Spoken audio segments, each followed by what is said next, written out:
Hi viewers, welcome to our channel. ప్రస్తుతం మనతో పాటు సీనియర్ జర్నలిస్ట్ దాము బాలా సార్ ఉన్నారు. వాడితో మాట్లాడదాం. నమస్కారం సార్. నమస్తే. సార్, మహారాష్ట్రలో ఆడపిల్లల్ని వేధిస్తున్నాడని చెప్పేసి ఒక కొడుకుని తన తండ్రే చంపిన ఘటన జరిగింది సార్.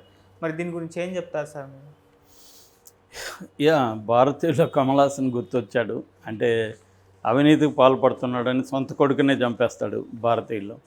అలాగా ఇతను అమ్మాయిల్ని వేధిస్తున్నాడు తన కొడుకు అని చెప్పేసి సొంత కొడుకుని చంపేశాడు ఈ తండ్రి. ఇది మహారాష్ట్రలో సోలాపూర్లో జరిగింది. అతని పేరు విజయ భట్, 43 ఏళ్ళు, ఫాదర్ పేరు. అతను ఒక టైలర్గా పనిచేస్తున్నాడు. వాళ్ళ అబ్బాయి విశాల్ 14 ఏళ్ళు, అతను 9th క్లాస్ చదువుతున్నాడు. సో ఈ విశాల్ ఏంటంటే కొంత ఏజ్ కంటే కూడా ఎక్కువగా గ్రోత్ ఉంది, బాడీ గ్రోత్. అతని వీడియో అవన్నీ చూసినప్పుడు ఇతను ఏజ్ కంటే కూడా కొంత ఇదిగా అనిపిస్తుంది. రెండోది, స్మార్ట్ ఫోన్ ఉంది అతని చేతిలో. సో అందువల్ల అతను ఏం చేశాడంటే స్మార్ట్ ఫోన్లో ఈ పోర్నుకి అలవాటు పడ్డాడు, ఇవి చూడడము.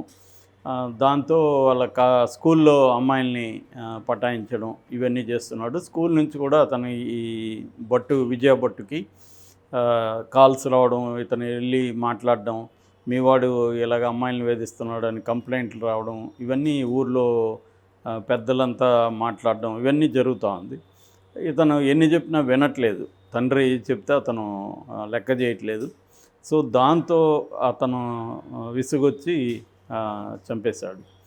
అయితే ఇది ఇంట్లో చెప్పలేదు సార్. భార్య కీర్తి భట్ ఆమె పేరు. సో ఆమె, మన అబ్బాయి ఎక్కడ కనబడలేదంటే ఇతను కూడా ఇంకా ఆందోళన పడుతున్నట్టుగా నటించి ఇద్దరు కలిసి పోలీస్ స్టేషన్కి వెళ్ళారు.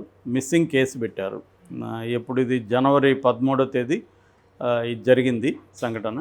సో మిస్సింగ్ కేసు పెడితే పోలీసులు వెతికితే వాళ్ళకి ఊరి చివరిలో ఒక పాడుబడిన ఏరియాలో ఒక కాలువ పక్కన ఈ శవం కనబడింది. సరే, వీళ్ళు ఏమనుకున్నారంటే అది పోలీసులు యాక్సిడెంట్ అనుకున్నారు, యాక్సిడెంట్గా చనిపోయాడు, పైన ఏమి గాయాలు ఏమి కనబడలేదు. సో ఇది అనుమానాస్పద మృతిగా వాళ్ళు నమోదు చేసుకున్నారు. బట్ మామూలుగా వాళ్ళ ప్రొసీజర్ ప్రకారం పంచనామా చేసి దాన్ని పోస్ట్మార్టం చేశారు. పోస్ట్మార్టంలో వాళ్ళకి అతను విషం తాగి చనిపోయినట్టుగా వచ్చింది.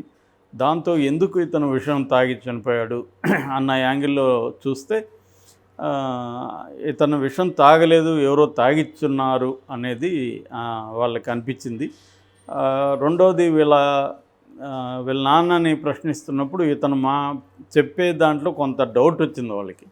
ఇతను బాడీ లాంగ్వేజ్, ఇతను మాటలు తీరు, ఇది కొంత డౌట్ వచ్చి ఇతను ఏదో ఉంది సంథింగ్ అన్నట్టుగా వాళ్ళు అతను తీసుకెళ్ళి ఇంకా కొట్టారు పోలీసులు తండ్రిని.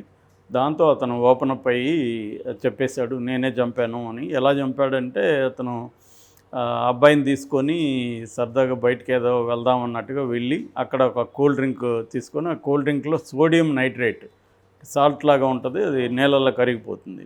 మామూలుగా మనకి ఎరువుల్లో వాటిలో కూడా వాడతారు. అది ఈ మధ్య దీన్ని తీసుకొని ఎక్కువ ఆత్మహత్యలు కూడా ఇండియాలో జరుగుతున్నాయి. ఎందుకంటే అవి ఎక్కడైనా దొరుకుతాయి ఈ సోడియం నైట్రేట్ షాపుల్లో.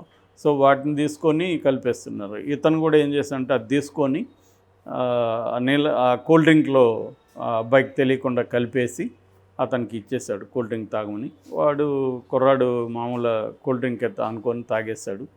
సో అలాగా తాగినాక అతను కొద్దిగా మత్తుగా ఉందని చెప్పి పడిపోయాడు. దాన్ని తీసుకెళ్ళి ఇతను బయటపడేశాడు.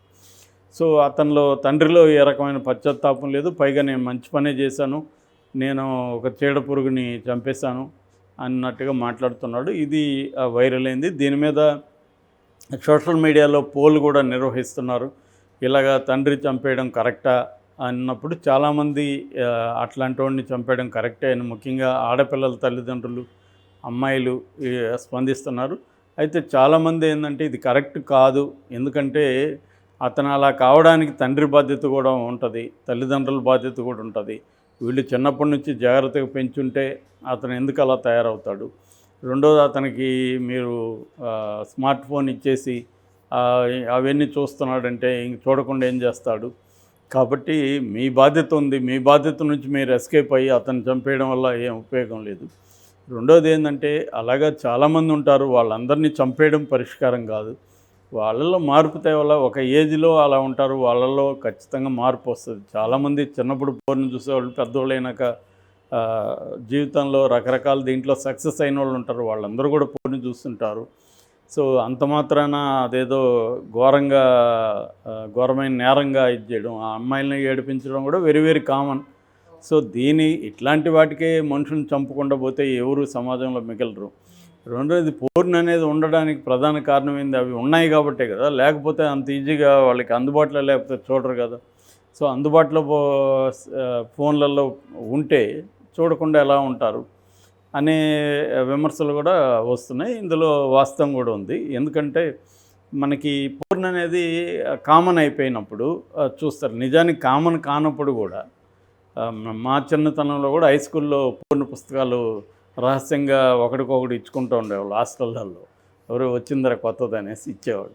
సో ఇది కామన్. అది అప్పట్లో ఈ వీడియోలు లేవు కానీ పుస్తకాలు సర్క్యులేట్ అయ్యేవి. ఆ ఏజ్ గ్రూప్లో అవన్నీ క్యూరియాసిటీ ఉంటుంది, అప్పుడప్పుడే ఏజ్ వస్తుంటుంది, ఫీలింగ్స్ వస్తుంటాయి.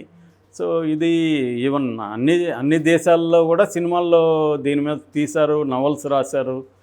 వాళ్ళు ఒకప్పుడు మేము ఇలాగా చేసామని చెప్పుకుంటారు. ఇవన్నీ సహజ పరిణామం నిజానికి. దానివల్ల ఆ పోర్న్ పుస్తకాలు చదివే వాళ్ళందరూ ఏమీ ఘోరంగా మారిపోరు. అట్లాగే అదేమీ ఎవరు సమాజంలో చేయని వ్యవహారం కూడా ఏం కాదు. కాకపోతే ఏంటంటే దాన్ని గైడ్ చేయగలగాలి ప్రాపర్గా. పోర్న్ చూడడం అనేది అంతవరకే ఇది చేయాలి. దాన్ని ఎక్కువగా అడిక్షన్ లాగా అయిపోయి పుస్తకాలు చదవకుండా చదువు మీద ఫోకస్ లేనప్పుడు అలాంటి వాళ్ళని సైకాలజిస్ట్ దగ్గరికి తీసుకెళ్తే కొంతవరకు సైకాలజిస్టులు కౌన్సిలింగ్ ద్వారా వాళ్ళని చేంజ్ చేయొచ్చు. ఎందుకంటే అదొక అడిక్షన్గా మారిపోయి దానివల్ల చదువుతో బ్యాక్ అయిపోతాయి. ఈ అబ్బాయిది కూడా ఆ ప్రాబ్లం ఉంది. చదువులో ఇతను వెనకబడిపోయాడు. అది కూడా వీళ్ళ నాన్నకు కన్సర్న్. మేబీ వీళ్ళ నాన్నకు కూడా అంత ఎక్స్పోజర్ లేదు. ఈయన ఒక ట్రైలరు, సో ఈయనకి ఎక్స్పోజర్ లేదు. దీన్ని ఎవరితోనైనా ఆయన డిస్కస్ చేసి ఉండొచ్చు, కొంత ఫ్రెండ్స్తోనో లేకపోతే అక్కడ ఏదన్నా సంస్థలతోనో లేదా ఎవరు లేకపోయిన సైకాలజిస్టులతోనో ఇతను కానీ వెళ్ళి మాట్లాడి ఉంటే వాళ్ళు పరిష్కారం చెప్పేవాళ్ళు. నిజానికి ఇదేమీ దారుణమైన సమస్య ఏం కాదు. రెండోది ఇదేదో ఎవరూ చేయని పని అతను ఒక్కడే చేస్తున్నట్టు కాదు. మన దేశంలో విపరీతంగా చిల్డ్రన్ పోర్నోగ్రఫీకి అలవాటయ్యారు. ఈవెన్ ఇండిపెండెంట్గా పోర్నోగ్రఫీ చూస్తే తప్పేంటని ఆ మధ్య కేరళ హైకోర్టు కూడా ప్రశ్నించింది. వాడు వేరే వాళ్ళతో ఇది లేకుండా చూస్తుంటే అంతేని. అంటే అడల్ట్ అనుకోండి, బట్ ఇది అబ్బాయి కిడ్డు. కానీ వాళ్ళు ఏంటంటే ఇండియాలో చూస్తున్నప్పుడు ఎక్కువ పోక్సో కేసులన్నీ కూడా 16 ఏళ్ళ అమ్మాయిలు 18 ఏళ్ళ అబ్బాయిల మధ్య ఎక్కువ వస్తున్నాయి. అందుకని కోర్టులు కూడా చాలాసార్లు ఏం చెప్తున్నారంటే ఈ 16 ఏళ్ళ అమ్మాయిలే సెడ్యూస్ చేస్తున్నారు అబ్బాయిల్ని. సెడ్యూస్ చేసి వాళ్ళ అఫైర్లంతా పెట్టుకున్న తల్లిదండ్రులు ఏమో రేప్ కేసు పెట్టేస్తున్నారు. మైనర్స్ మీద చేసినప్పుడు అది పోక్సో చట్టం కిందకి వెళ్ళిపోతుంది. వీళ్ళ లైవ్స్ రూయిన్ అయిపోతున్నాయి. అందుకని అమ్మాయిల వయసుని, లైంగిక వయసుని 16 ఏళ్ళకి తగ్గించండి అని గవర్నమెంట్కి కోర్టులు విజ్ఞప్తి చేస్తున్నాయి. చాలా రాష్ట్రాల హైకోర్టులు విజ్ఞప్తి చేస్తున్నాయి సెంట్రల్ గవర్నమెంట్కి. బాబు మీరు 16 ఏళ్ళకి తగ్గించండి, అబ్బాయిల భవిష్యత్తు పాడవుతుంది. ఎందుకంటే ఈ 16 ఏళ్ళ అమ్మాయిలేమో తక్కువ వాళ్ళు కాదు, వీళ్ళే రెచ్చగొడుతున్నారు, వీళ్ళని సెడ్యూస్ చేస్తున్నారు. అంత అయిపోయినాకేమో అమాయకంగా నాకు అతను ఏం చేశాడు అని చెప్తున్నారు. సో ఇది ప్రాబ్లం అని చెప్తున్నారు. సో అంటే ఒక కల్చర్లో చేంజ్ వస్తుంది. మన ఇండియన్ సోకాల్డ్ సంస్కృతి అనేది పోయింది. సో ఈ కల్చర్లో చేంజ్ వస్తున్నప్పుడు దానికి తగిన విధంగా మన మైండ్ సెట్లో కూడా పేరెంట్స్ కానీ సిస్టమ్స్లో కానీ చేంజెస్ రావాలి. రానప్పుడు ఇటువంటి ప్రాబ్లమ్స్ వస్తాయి. ఇవాళ ఎందుకంటే చిన్నప్పటి నుంచి వాళ్ళకి 3వ క్లాస్ 4వ క్లాస్ నుంచే ఫోన్లు ఎలా ఆపరేట్ చేయాలో వాళ్ళు పెద్దోళ్ళకి నేర్పించే పరిస్థితుల్లోకి వెళ్ళిపోయారు పిల్లలు. సో ఎందుకంటే వాళ్ళు జనరల్గా లెర్నింగ్ స్కిల్స్ ఆ చిన్న ఏజ్లో బాగుంటాయి, మోటార్ స్కిల్స్ యాక్టివ్గా ఉంటాయి. సో అలాంటప్పుడు వాళ్ళకి ఆల్రెడీ లాంగ్వేజ్ వచ్చి ఉంటుంది. సో కాబట్టి అది ఈజీగా ఇమ్మీడియట్గా అర్థం చేసుకుంటారు వాళ్ళు ఫోన్లు. మొన్న దీంట్లో కూడా సిబిఎస్ఈ సిలబస్లో కూడా ఇప్పుడు ఇది పెట్టబోతున్నారని వార్తలు వస్తున్నాయి. వీటికి సంబంధించిన లెసన్స్ అంటే డేటింగ్ అంటే ఏంటి వీటి మీద. సో సెక్స్ ఎడ్యుకేషన్ కూడా దీనికి ఒక పరిష్కారం. అంటే ప్రాపర్గా ఎడ్యుకేట్ చేయకపోతే ఇంకా దొరికిన దాన్ని వాళ్ళు క్యూరియాసిటీ ఉంటుంది. ఆ క్యూరియాసిటీకి పెద్దలే ఆన్సర్ ఇవ్వాలి. మొన్నెప్పుడో ఎక్కడికి పోతే నేను ఒక 4వ క్లాస్ పిల్లవాడు నాకు ఆ, ఈ వెబ్ సిరీస్ చూస్తూ ఉంటే బాడీలో ఏదో కలుగుతుందని చెప్పాడంట. ఏది కొంత రొమాంటిక్ వెబ్ సిరీస్. అది సహజం. వాళ్ళ తల్లిదండ్రులు కూడా దాన్ని అర్థం చేసుకొని ఇది సహజమేనన్నా, అది పర్వాలేదు, కాకపోతే నువ్వు ఎక్కువ చూడకు, కొద్దిగా తగ్గించు అని చెప్పడం, ఆ అబ్బాయి ఎదురుగా వీళ్ళు చూడకుండా ఉండడం, ఇలాంటివి చేస్తున్నారు. అంటే కొంత పేరెంట్స్ కూడా మన పిల్లల్లో ఎటువంటి చేంజ్ వస్తున్నాయి దానికి అనుగుణంగా మారాల్సిన అవసరం ఉంది తప్ప, ఈ చంపడం అనేది మాత్రం చాలా తీవ్రమైన నేరం. ఇప్పుడు ఈయన జైలుకి వెళ్ళాలి, కొడుకు లేడు, తల్లి పాపం ఆమె ఎంత బాధలో ఉంటుంది. ఎందుకంటే కొడుకుని చంపేసిన భర్త జైలుకి వెళ్ళాడు.